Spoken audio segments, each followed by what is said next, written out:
sigan algunos lineamientos.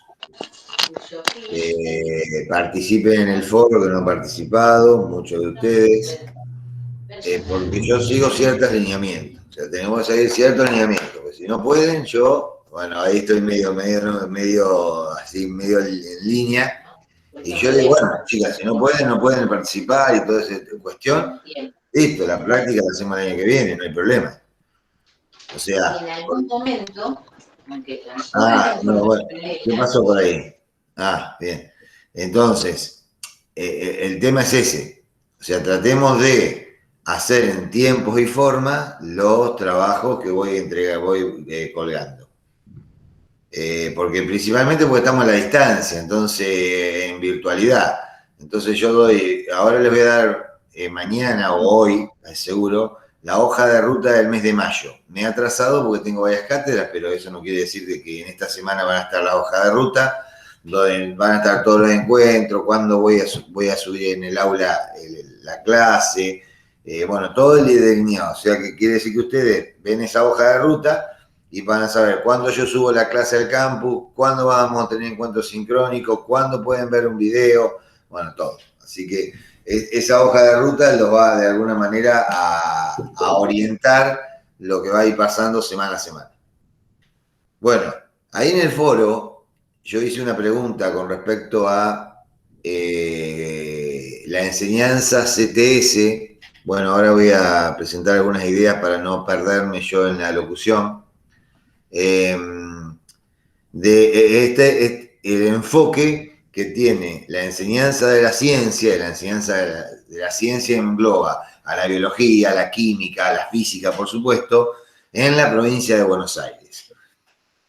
Yo puse énfasis con respecto a las prácticas educativas del año pasado o las observaciones. Ya sé que tuvieron algunos conflictos con respecto a las observaciones que tuvieron que hacer porque no sé cómo trabajaron realmente el año pasado con respecto a la práctica docente de tercero, porque bueno, fue un año un poco diferente.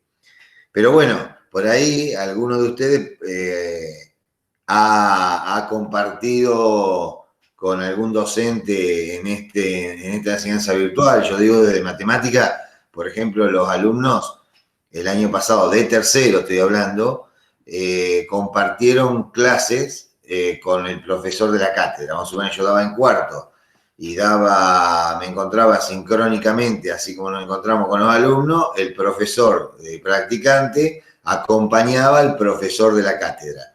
De la cátedra. Y en algunos, creo que 2 o 3 clases las manejaron ellos. Y a su vez manejaban los prácticos, trabajaban con los alumnos. Entonces, de alguna manera, tenían una relación no directa, pero sí con prácticas áulicas. Después analizábamos esas prácticas áulicas. Muchas de esas prácticas áulicas las diagramaron los chicos. O sea, durante ese mes que trabajaron con el profesor, no solamente colaboraban con el profesor, sino también organizaban los trabajos prácticos que le daban a los chicos. Bueno, y por ahí ustedes habían sido partícipes de ese proceso. Por ahí no, por ahí sí. Entonces la pregunta era un poco más para ver qué habían hecho. Pero en mi imaginario docente, en este caso, en mi imaginario de la mirada del profesorado de física y de las prácticas educativas que yo observo en territorio, yo veo una enseñanza muy pegada a la matemática.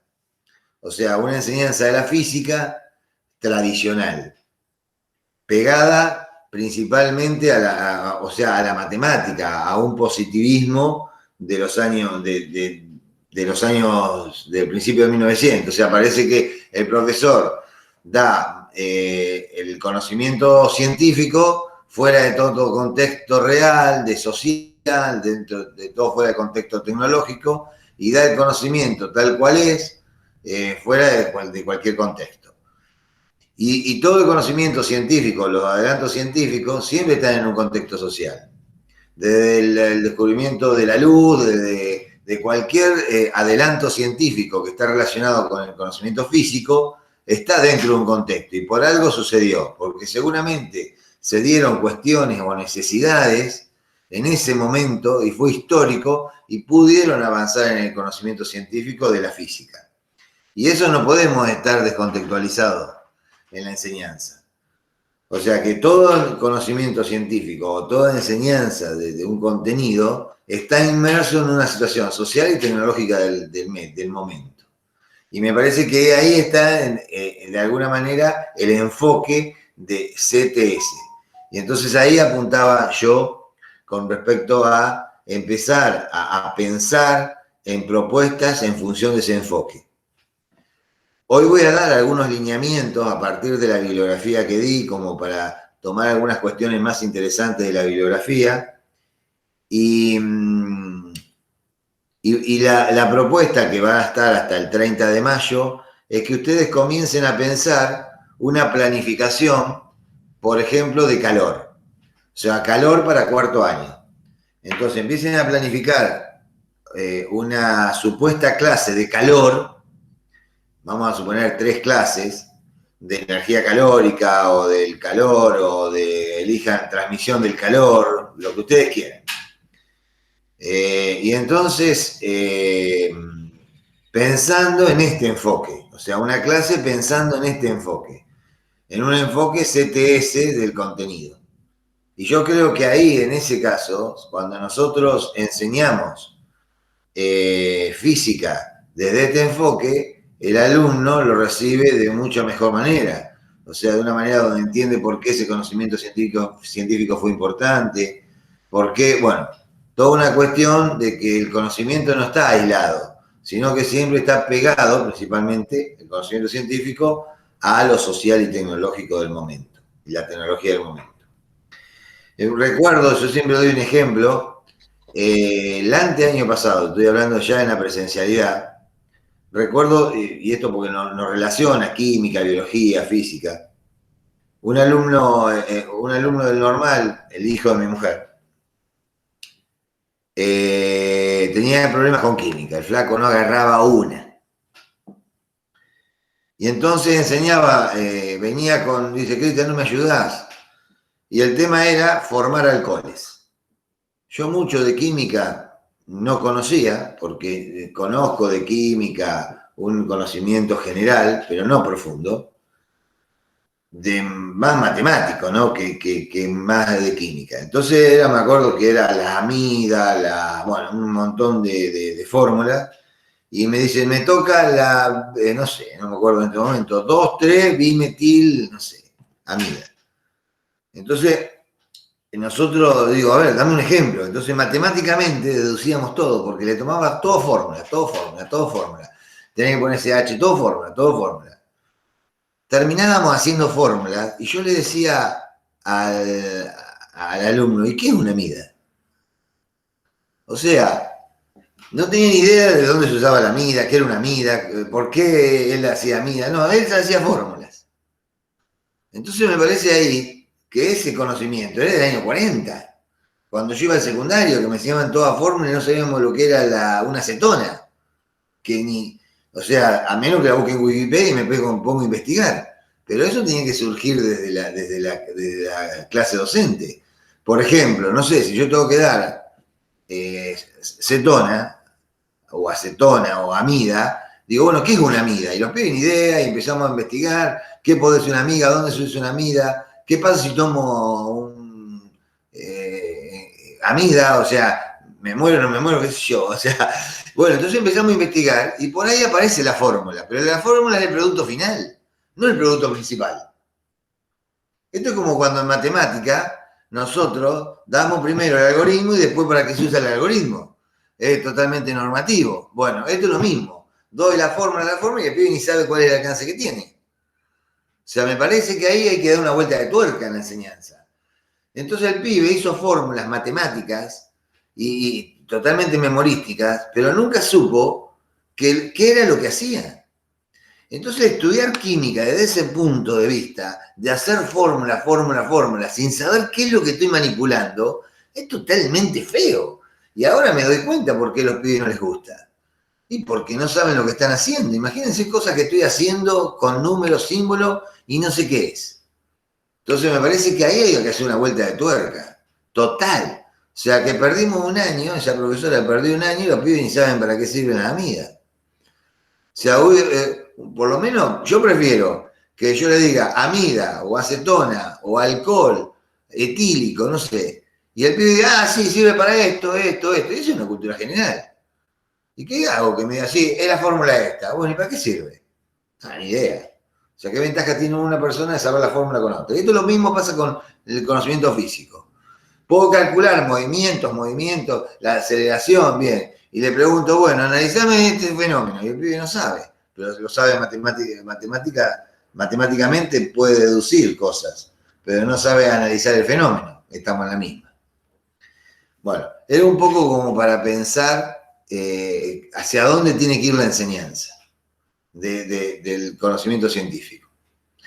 Bien, para esto, por ahí lo han visto, bueno, primero voy a hacer una presentación de algunas ideas para que no se me escapen, porque la idea es una hora que tengamos, y entonces ahí por lo menos hacemos andamiar un poquito las clases de matemáticas, o sea, ya empezamos a trabajar. Entonces, en general, en función de lo que veo, vamos a ir desarrollando dos cosas a la par. Un poco me voy a meter en otra cátedra. La enseñanza de la física, por un lado, porque me parece totalmente... bueno, esto ya es un problema que tenemos que resolver.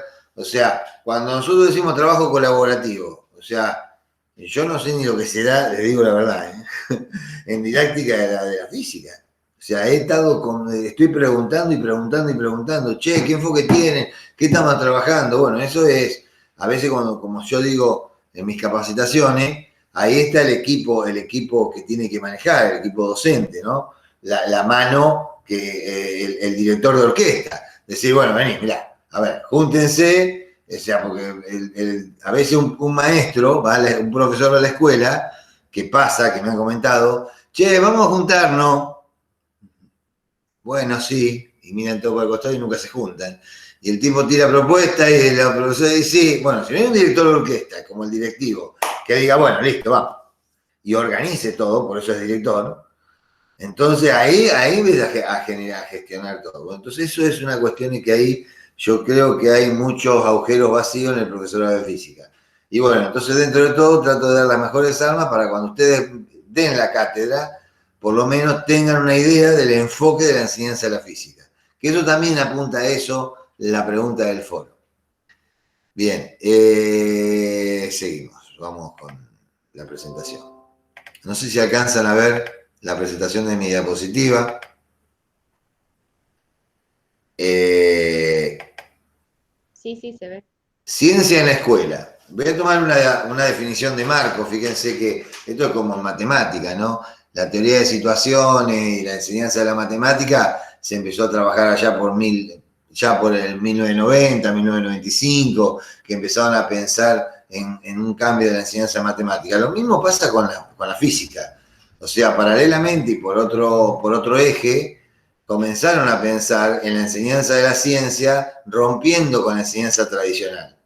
Marco en el 1999, o sea, hace ya más de 20 años, decía que formar ciudadanos científicamente cultos no significa que hay que dotarles solo de un lenguaje, el científico, que sí ya bastante complejo, sino enseñarle a desmitificar y decodificar las creencias adheridas a la ciencia de los científicos. Prescindir de su aparente neutralidad. Esto es importantísimo. O sea, imagínense, vuelvo al ejemplo de química, discúlpenme, ¿por qué pobre profe, no? Pero, ¿por qué elijo ese modelo? Porque ese es el modelo que me encontré yo hace 2 años. O sea, y que debe seguir siendo así, ¿no? O sea, fue sería en el 2019. O sea, y ese modelo no sé si lo cambió. Entonces, ahí solamente le enseñó el lenguaje científico y totalmente complejo, porque yo matemáticamente lo teníamos, o sea, en este caso, yo soy profe de matemáticas, teníamos que decodificar el lenguaje. No, pero cuando te dice dimetil es 2, o sea, todo matemático. Fíjate, vamos a cambiar los carbonos, pero ni idea de lo que estábamos manipulando.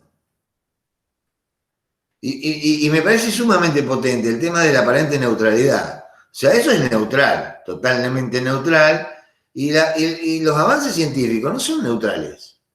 Por ejemplo, hablar de energía no es neutral, de contaminación no es neutral.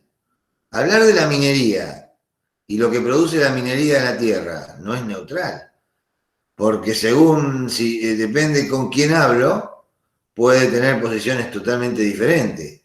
Y me parece que en ese también tiene que desarrollarse diferentes posiciones dentro del aula. Entonces, la enseñanza para formar ciudadanos científicamente cultos es tomar posiciones ante diferentes circunstancias que pueden pasar en nuestra sociedad. Si yo no tengo un conocimiento científico, o sea, no soy culto científicamente, ¿qué opinión puedo tomar sobre el agua? ¿Qué opinión puedo? Entonces, ahí me parece que juega también nuestra idea sobre la enseñanza de la física. Vuelvo a repetir, yo no soy un especialista, diríamos, en la enseñanza de la física. O sea, en este caso, yo propongo, he leído, pero y todo lo que he aprendido desde la matemática me hace pensar en una enseñanza de la física en función a la bibliografía leída desde otro ángulo. No es que me dediqué toda mi vida como a la enseñanza de la matemática. Entrar en las cuestiones epistemológicas y en las terribles desigualdades ocasionadas por el mal uso de la ciencia y sus condicionamientos sociopolíticos me parecen sumamente potentes. Y esto lo decía Marco hace más de 20 años. Sin embargo, hoy vamos a las prácticas educativas en la escuela secundaria y seguimos trabajando con el paradigma de 1970. Alfabetización científica. La alfabetización científica para lograr una educación de la ciudadanía, ¿qué significa que nosotros nos alfabeticemos científicamente? De que yo forme un ciudadano que sea capaz de comprender, interpretar y actuar sobre la sociedad. Es decir, de participar activamente, responsablemente sobre los problemas que van apareciendo, con la conciencia de que es posible cambiar la sociedad en que vivimos. O sea, si yo tengo un conocimiento científico, por ejemplo, sobre lo que produce la minería en la tierra, y bueno, y ahí puedo tomar posiciones en función para mejorar la sociedad en que vivo. Pero si yo solamente veo fórmulas y fórmulas y fórmulas, las posiciones que yo tengo con respecto a la minería son las mismas que cualquiera que no hizo un secundario, en función después de lo que me dice el medio hegemónico. Entonces, ¿a qué apuntamos con las CTS? Ciencia, Tecnología y Sociedad. Entonces, bueno, acá saco algunos párrafos de la bibliografía, que me parecen sumamente potentes, que estas orientaciones del movimiento CTS continúan siendo una buena apuesta educativa, si no la mejor, para la contribución de la escuela a la alfabetización científica que hablaba antes y tecnológica de todo el alumnado. Sommer, del 97, fíjense la bibliografía, y estoy hablando de que hace muchos años que se vienen trabajando estas cuestiones, hace hincapié de que a pesar del tiempo que ha pasado desde que salió a la luz el movimiento CTS, no ha sido suficientemente explotado aún. Y sin embargo, sea quizá la inclusión de la perspectiva social de la ciencia y la tecnología la que puede resultar de mayor provecho para las personas en la sociedad del futuro. A ver si, me parece que tengo a alguien que lo tengo que quiere entrar al aula, disculpen. A ver, ¿puede ser? Ahí está. Bien. Entonces, seguimos. Bien, presentar. ¿Alguna pregunta que me quieran hacer? ¿Alguna preguntita? Bien, seguimos entonces. Bueno. Buen día, ¿cómo están? Hola, hola. Bueno, entonces seguimos. No sé si era acá o en el anterior. Bell y Ledman hablan de que consiguen centrar el problema en el título de uno de los trabajos conjuntos desarrollar una concepción de la naturaleza de la ciencia y actuar de acuerdo a ella. Parte de los obstáculos encontrados proceden de la dificultad de partir de un modelo de ciencia que responda a un pensamiento actualizado y que sea fácilmente entendible. Este modelo servirá de enmarque para la formación del profesorado en esta línea. Entonces necesitamos formar profesores que estén dentro de esta línea. No se trata de hacer una evolución histórica completa del pensamiento teórico sobre la ciencia, sino partir de un modelo suficientemente claro que permita llegar a ejemplos prácticos y ilustrativos a partir de él. Podemos, por ejemplo, partir de un problema que apareció en un determinado momento y cómo la ciencia científica sale a resolverlo. O sea, ahí lo ponemos dentro de un contexto histórico. ¿Qué es la ECTS? Y bueno, habla un poco de la ciencia, tecnología y sociedad, pero la idea es la inclusión de la dimensión social, la referencia a la tecnología como elemento que facilita la conexión con el mundo real y la mejor comprensión de la naturaleza de la ciencia y tecnociencia contemporáneas. La relevancia para la vida personal y social de las personas como objeto para resolver problemas. O sea, si el conocimiento científico surgió, bueno, ¿para qué surgió? Y seguramente para solucionar algunos problemas sociales que habían aparecido y para también vivir cada día mejor. O sea, cuando Madame Curie hizo todas las investigaciones y empezó a trabajar con elementos radiactivos, seguramente esos primeros descubrimientos fueron una iniciación a la tecnología nuclear. Y entonces, ¿y qué nos permite? La energía, la luz, o sea, esos avances científicos lo que produjeron es energías que hoy usamos en la actualidad. Y entonces, seguramente esos descubrimientos lo que permitieron o se dieron en un momento que se tenían que dar, porque la sociedad los necesitaba. En otras palabras, los contenidos propios de ciencia y tecnología para todas las personas, alfabetización científica y tecnológica o preparación para la vida cotidiana, deben mostrar explícitamente las relaciones mutuas entre la ciencia, la tecnología y la sociedad. O sea, que cuando yo doy clases de física, en los contenidos que yo estoy dando, tienen que estar íntimamente relacionados la ciencia propia, la tecnología del momento y la sociedad como qué impacto produjo en la sociedad del momento. Ahí estaría la palabra. ¿Y qué hacemos hoy en el aula? Y, por ejemplo, las evaluaciones, los libros de texto muestran muchísimas carencias del modelo. O sea, yo voy y le digo a una profesora de física, che, ¿qué prueba tomaste? Y bueno, calcular el movimiento de un cuerpo que cae, bueno, o sea, que cae, o calcular la velocidad de un cuerpo que cae en el suelo no sé, desde 100 metros. Bueno, el chico aplica una fórmula matemática y le da.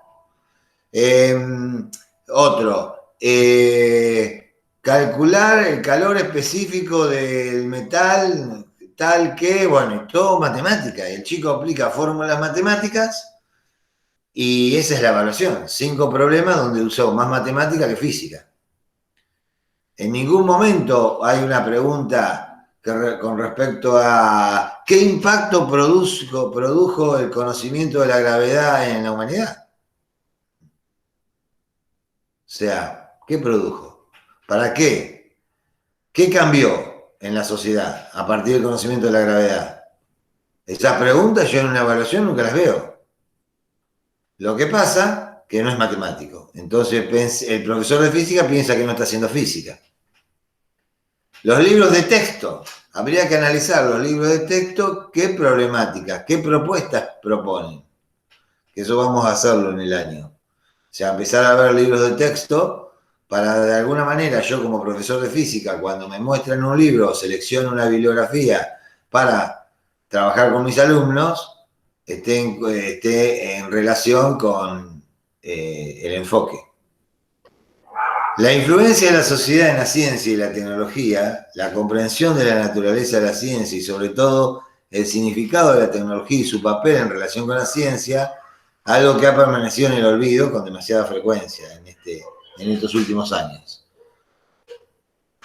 Pero estos resultados no pueden sorprender, incluso son menos malos de lo que podría esperarse si se tienen en cuenta los escasos y tímidos pasos que se ha dado en esta dirección. O sea, si vemos cómo son los criterios de evaluación que se hacen, cuáles son los contenidos que se deseleccionan, si esos contenidos que se deseleccionan están en consonancia con el diseño curricular. Porque bueno, también nos podemos analizar, a ver qué está dando la profesora y veo el diseño curricular. El profesor, mucho, principalmente de física, no tanto de matemática no, está mucho más evolucionado, no porque muchos acá somos profesores de matemática y yo sea profesor de matemática, yo creo que también por la formación, tiene mucho que ver. Pero, o sea, cómo fue trabajado ese profesor. Termina repitiendo las mismas prácticas docentes de hace 30 años. Entonces, hasta los criterios de evaluación, los contenidos, no sé si el profesor de física realmente agarra el diseño curricular, esto no quiere decir de ustedes, pero el profesor viejo, o sigue dando lo que daba hace 20 años. Porque me encuentro con ese profesor de química que yo les comentaba y me encuentro con que era lo mismo que cuando yo iba al secundario. Entonces no he evolucionado. Bien, en la bibliografía, hay una de las bibliografías que le di que marca 7 puntos para de alguna manera es lo que es necesario que el estudiante adquiera.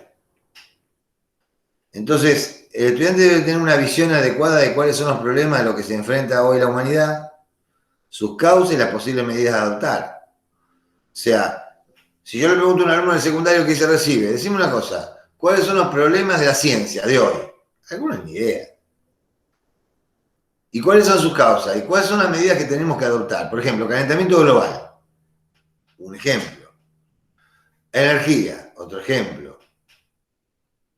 Comprendan el papel de la ciencia y la tecnología en esa resolución de esos problemas. O sea, me parece que el conocimiento científico es sumamente potente en la escuela secundaria.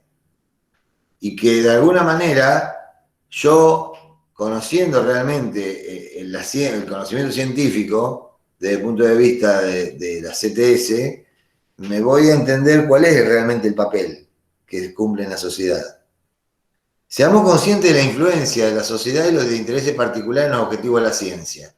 Por ejemplo, hablando de la vacuna, hay muchos intereses de las empresas que hacen las vacunas, o sea, o los medicamentos. Eso ya más es de biología, ¿no? Pero bueno, biología, física, química, se relacionan y por eso están en un eje juntas.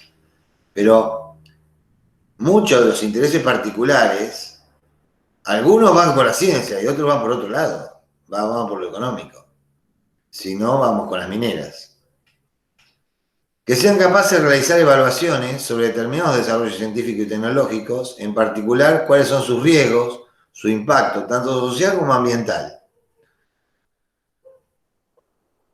Sean capaces, por tanto, de valorar, realizar juicios éticos en torno a los desarrollos, atendiendo a la contribución de los mismos a la satisfacción de necesidades humanas y a la solución de los problemas del mundo.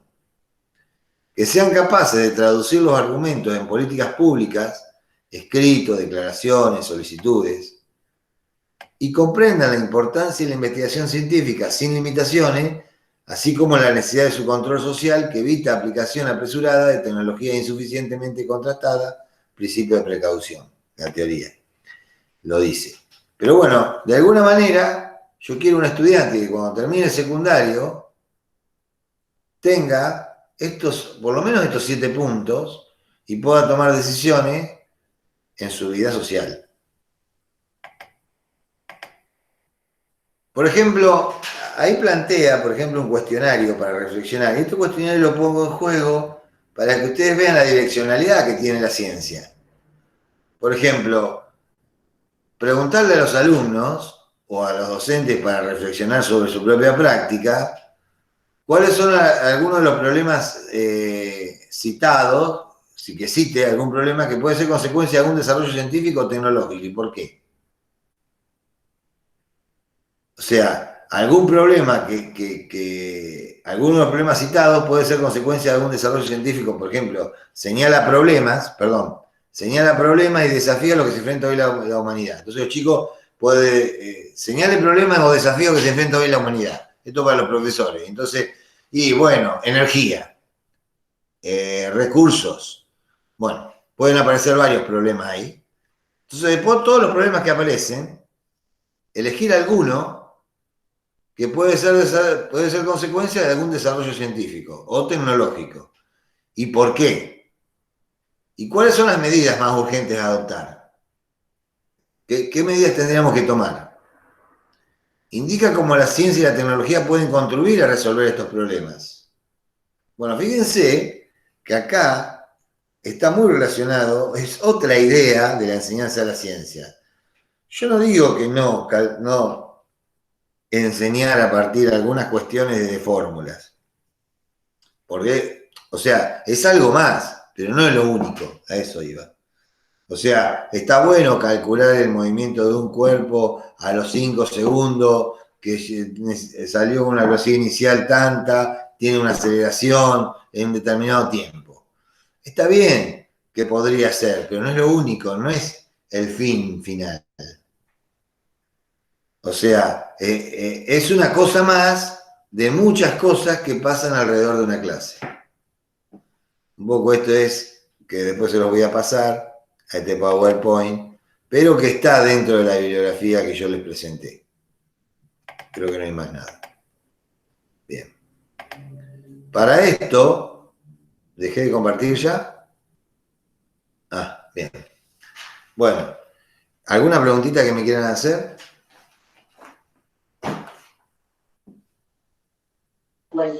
Yo quisiera saber Sí. cómo es que nos vamos a manejar. Va a ser todo el año virtual, en algún momento vamos a volver a las aulas, ¿qué se Mirá, sabe al momento? hay algunas cuestiones que, bueno, que estamos charlando principalmente con cuarto, cómo va a ser la práctica docente.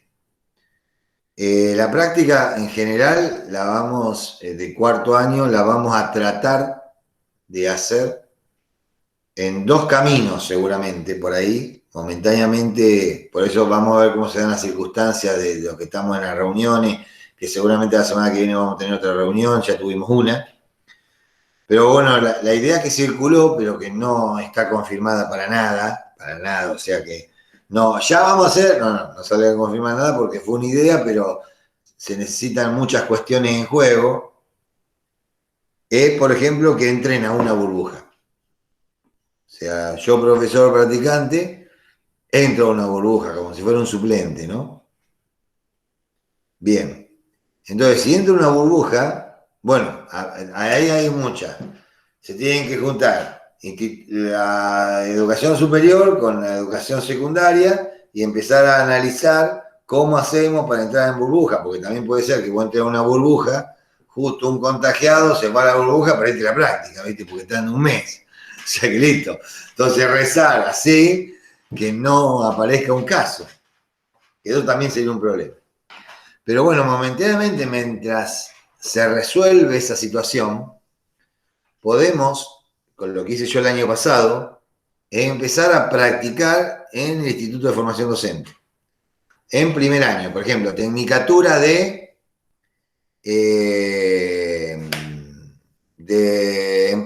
agraria. Primer año, por ejemplo, en primer año empiezan con movimiento, bueno, todo el tema. Listo, empezar. Entonces trabajará cada 7 días, ustedes tendrán encuentros sincrónicos, planificarán en un sistema virtual. Eso no va a cerrar la práctica, eso va a ser parte de la práctica. Y cuando podamos ir a territorio a la práctica docente, o sea, con los alumnos mano a mano, listo, ahí como culminamos y arrancamos en la presencialidad. Bien, esa presencialidad va a ser más corta. Entonces, podemos, si nos metemos en este proceso que yo te estoy diciendo, por ahí el alumno con 10 clases ya lo termina en la presencial porque ya hizo una práctica virtual. Entonces, bueno, esto se está desarrollando. y en forma lo más acelerada posible. Bien, ahí estamos. O sea, no hay nada confirmado, pero bueno, lo que sí podemos empezar, bien, Juan, lo que sí podemos empezar es a hacer estas cuestiones, a empezar a pensar en alguna clase virtual. Acá somos más, porque el año pasado tuve una, entonces enseguida lo hicimos, pero este año somos más, entonces tenemos que encontrar el grupo, bueno, por ahí aquel alumno que tenga más materias aprobadas y que puede terminar este año comenzaría primero, y bueno, lo vamos desarrollando eso, y lo voy ubicando, y después cuando aparece la presencialidad, bueno, pero la idea es hacer presencial. Pero bueno, ahí estamos, todavía no hay nada. Porque el tema de entrar a la burbuja, por ahí algún alumno del profesorado que ya está dando clases de física, eso nos podría beneficiar. Entonces ahí podría yo, de alguna manera, relacionarme con el alumno y ya no entramos dos a la burbuja, sino entró uno. Entonces ya ahí es una aceleración, si se puede hacer o no se puede hacer. Bueno, hay muchas cuestiones legales ahí que están en juego que se tienen que pulir. Está ahí. Bien, ¿alguna preguntita? ¿Y los encuentros virtuales van a ser siempre jueves en el mismo horario? Vamos a tratar de hacerlo. Yo lo puse en este horario porque el horario de la práctica es o mañana o tarde. Lo puse ahora porque justo lo tenía libre a la mañana, eso no, pero en los futuros podemos hablar y ponernos de acuerdo. O sea, lo largué porque lo tenía que largar esta semana y listo, y lo puse. Pero justo lo estoy grabando, así que aquel que no puede entrar. Eso, los encuentros sincrónicos van a contar la asistencia, digamos, porque yo hoy estoy Sí. porque tengo la burbuja aislada. Porque Viste, mirá lo que te pasó a vos. A un practicante me le toca la burbuja helada y me mató la práctica. Yo, por ejemplo, tendría que viajar para la presencialidad porque soy de Henderson. Bueno, esa es otra cuestión. Se está Colegio, trabajando. En caso de que la presencialidad sea efectiva, se tiene que hacer en bajo. Claro, pero no va a haber problema que yo, siendo de Henderson y estando en los colegios de acá, digamos. Bueno, por eso ahí está el tema de las cuestiones legales que hay en juego y que va a llevar un tiempo hasta que se pula bien eso. Que esto, que el otro. Entonces charlas van, charlas vienen. De superior, que por eso superior es importante, que saque un dictamen, ¿me entiendes? No sea bien. Entonces, mientras tanto, no me quiero encontrar yo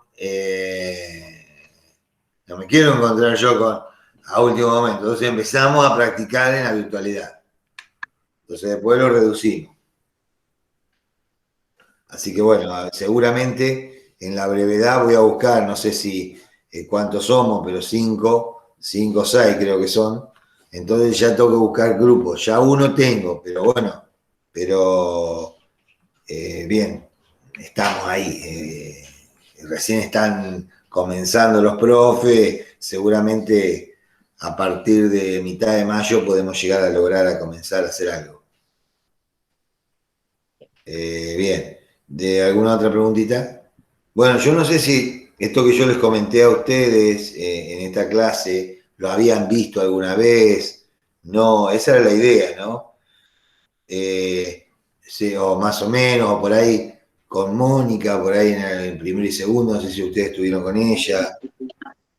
Sí, yo me acuerdo, creo que en segundo con Marita algo habíamos hablado cuando planificábamos sobre los enfoques CTS, sí, algo me acuerdo. Marita, bueno, Marita antes de jubilarse, Sí, en general son profesores que están más actualizados, entonces, en ese enfoque, porque por ahí me toca un profesor a mí que no está muy actualizado, y entonces me enseña el mismo modelo tradicional que él repite. Entonces, y eso es un problema de los institutos de formación docente. O sea, los profesores tienen que ir con los avances educativos y de las miradas que también sobre las enseñanzas. Bien, para esto que quiero terminar, les voy a mostrar un videíto cortito que se los puedo hacer mirar, pero para que lo analicemos y que cierra un poco todo lo que yo dije. que lo pueden volver a mirar. Y lo vamos a mirar y lo charlamos un ratito porque es interesante. Así que bueno, voy a ver si puedo tomar presentar, ahí está. Un poco sobre también que apunta a la enseñanza de la ciencia. No sé si alcanzan a verlo ustedes. ¿Lo ven?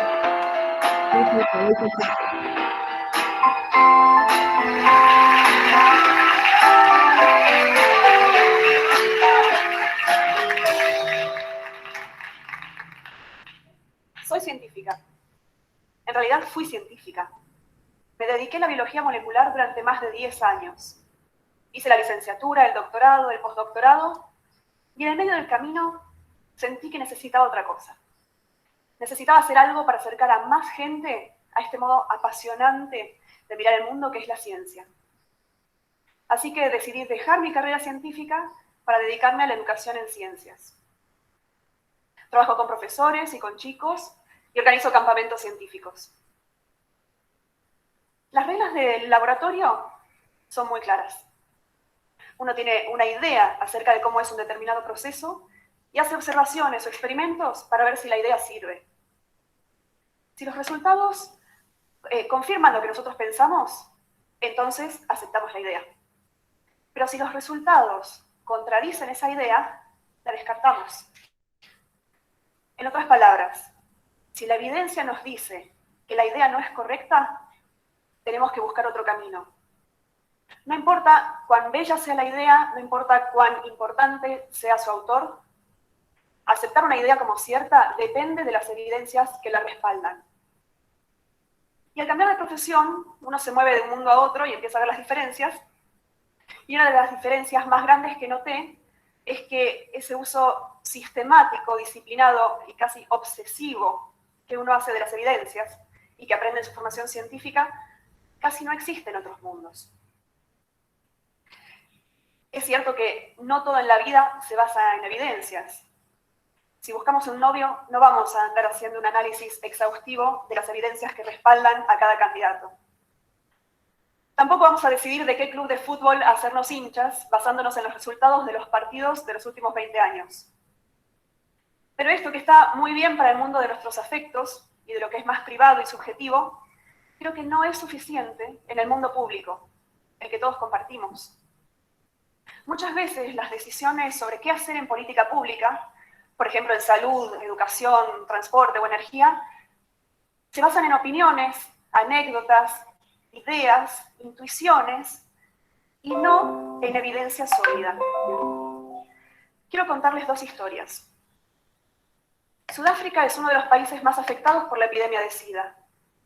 Sabemos desde hace ya muchos años que el virus HIV es el agente causante del SIDA. Sabemos también que una manera muy efectiva de combatirlo es usando medicamentos antirretrovirales como el AZT. Sin embargo, en 1999, en pleno pico de la epidemia, el presidente de Sudáfrica, Thabo Mbeki, negó que el HIV fuera el causante del SIDA y que estos medicamentos fueran efectivos. Él decía que el SIDA era causado por la pobreza, por problemas del sistema inmune, y sostenía en contra de todas las evidencias que la enfermedad se podía curar con ajo, jugo de limón y remolacha. Definió su política de salud basado en estas ideas. Entre los años 2000 y 2005 murieron en Sudáfrica unos 2 millones de personas por SIDA. Se estima que más o menos 400.000 personas, una de cada 5, podrían haberse salvado si el gobierno hubiera adoptado una política de salud basada en evidencias. Imaginemos 800 auditorios como este de muertos evitables. La segunda historia es diferente. El gobierno de Tanzania realizó una experiencia piloto buscando bajar la mortalidad infantil. Obtuvieron evidencias de que la malaria y otras enfermedades eran las principales causas de muerte en menores de 5 años. Entonces, ¿qué se podía hacer? En principio uno podría pensar en muchas opciones, ¿sí? Intuitivamente, quizás nos inclinaríamos por distribuir medicamentos contra la malaria o vacunar a los niños. Pero los estudios mostraron que el mayor impacto se podía lograr mejorando los centros de salud de los pueblos y entrenando más médicos. Siguieron esta política, ¿y cuál fue el resultado? Entre los años 2000 y 2003, la mortalidad infantil descendió un 40%. 40% menos de mortalidad infantil en solo 3 años. ¿No vale la pena? Y aunque estos ejemplos puedan parecer extremos, muestran el abismo que hay entre basar la política pública en evidencias y no hacerlo. Como en el laboratorio, no importa cuán importante sea el autor o cuán bella sea la solución al problema. Ese problema no se va a solucionar con una idea o con una intuición o con una opinión. Para poder tener una buena solución al problema, necesitamos tener en cuenta lo que nos dicen las evidencias. La realidad es que la política pública también depende de los recursos disponibles, de la historia, de las preferencias de la gente. Así que la evidencia no es lo único que hace falta para esto. Entonces, ¿qué podemos hacer? ¿Cómo podemos impregnar de evidencias el proceso de toma de decisiones? ¿Cómo podemos ir haciendo esta transición en la política pública? Como ciudadanos, podemos hacer mucho por impulsar y acompañar este tipo de enfoque. Tenemos que tratar de saber qué funciona y qué no. Necesitamos políticas públicas que sean realmente efectivas. Claro que la urgencia de muchos de los problemas nos juega en contra. Esto lleva tiempo y recursos. Pero pensemos en la alternativa. Como vimos antes, actuar por intuición no es la respuesta. Entonces, abracemos la evidencia, sumémosla a la política pública, porque eso es lo que hace la diferencia. Muchas gracias.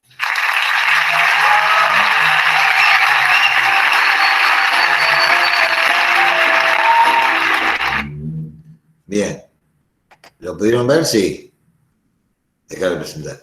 Bueno, la idea es enseñar desde otro lugar, enseñar desde otro lugar, en este caso basado en evidencias, pero siempre despojado del conocimiento científico puro, siempre desde una cuestión social, tecnológica, o sea, todo está relacionado en sí, o sea, yo no puedo investigar y estar encerrado en un laboratorio, sino estoy impregnado en los impactos que puede producir, o sea, eso es un verdadero ciudadano científicamente aprendido de alguna manera, cómo ese ciudadano realmente aprende, pero para la sociedad. O sea, yo estoy formando un ciudadano, pero lo estoy formando científicamente para que él actúe en una sociedad que lo rodea y pueda tomar posiciones en función de cualquier suceso que aparezca. En este caso, el de las vacunas, tengamos, por ejemplo, si me dicen no a las vacunas, entonces yo diga, bueno, tengo un conocimiento que no me base en lo que me diga el Facebook, sino en función de lo que yo haya visto en la escuela, de las ventajas que tiene una vacuna, bla, bla, bla, bla, bla. O sea, que tenga posición ante los sucesos que me aparecen en la sociedad, pero ante el conocimiento científico que yo pude adquirir. En ese caso, desde biología, pero también puedo hacer desde la física o también desde la química. Bien, un poco para, así que vayan pensando, no sé si Valentina vos habías enganchado yo el trabajo que les había dicho, que vayan pensando en una planificación sobre calor, pueden ser transmisión de calor, calor específico o bueno, cualquier tema de lo de calor, para planificarlo, pero dentro de este enfoque, dentro del enfoque social y tecnológico, o sea, qué impacto produjo en la sociedad, debatir, bueno. Sí, trabajar todas estas cuestiones. Por supuesto que no es fácil, pero bueno, ahí voy a estar yo para hacer algunas devoluciones, mirá, fíjate esto, qué pensás sobre esto, es un ida y vuelta esa planificación, no es que de una ni yo la voy a descartar, ni va a estar súper bien. Ojalá lo esté, podría ser, no lo descarto, pero la idea es un ida y vuelta.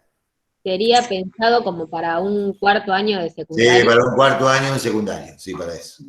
Que está en el diseño curricular, calor, y bueno, y ahí tomamos porque a nosotros nos toca la educación superior. Así que bueno, los dejo libres, yo dije que iba a ser de 1 hora, así que bueno, sigamos moviéndonos y yo les voy a acercar hoy o mañana la hoja de ruta del mes de mayo y parte de junio, y bueno, para saber cuándo nos juntamos en un encuentro sincrónico, o sea, todo va a ser una clase. La clase va a ser lo que yo ponga en la clase, lo que el foro y el encuentro sincrónico, todos van a estar relacionados entre sí. Y la bibliografía que aporto. ¿Para cuándo es la planificación? Para el 30 de mayo, o sea, pero igualmente vos me la entregué el 29 de mayo. Ok. O sea, vos me la vas entregando, yo te digo, el 30 de mayo es el final, o sea, como diciendo, bueno, vos el 1 de junio empezás a practicar, vos no me podés entregar la planificación el 30 de mayo, pues yo te digo, está mal y listo. O sea, el 30 de mayo tendría que estar terminada. Bien. ¿Entendés? O sea, podés hacerla la semana que viene, entregar que yo el 13 o 14 de mayo, y yo te voy devolviendo, y tenés todavía 15 días para modificarla. O sea, el 30 de mayo sería el punto final. Claro, y el Y contenido el sería calor foro que está específico. en la Calor. clase, Sí, sí. ¿Sí que me decía? el foro que está en la clase, teníamos tiempo hasta mañana, ¿verdad?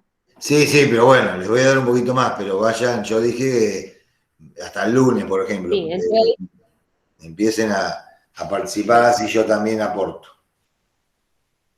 ¿Está? Bueno, nos encontramos, gracias. bueno. Igualmente la Hasta luego. grabación la voy a subir a la plataforma. Muy bien. ¿Cómo? Bien, listo, nos vemos. Chao, chicos. Chao.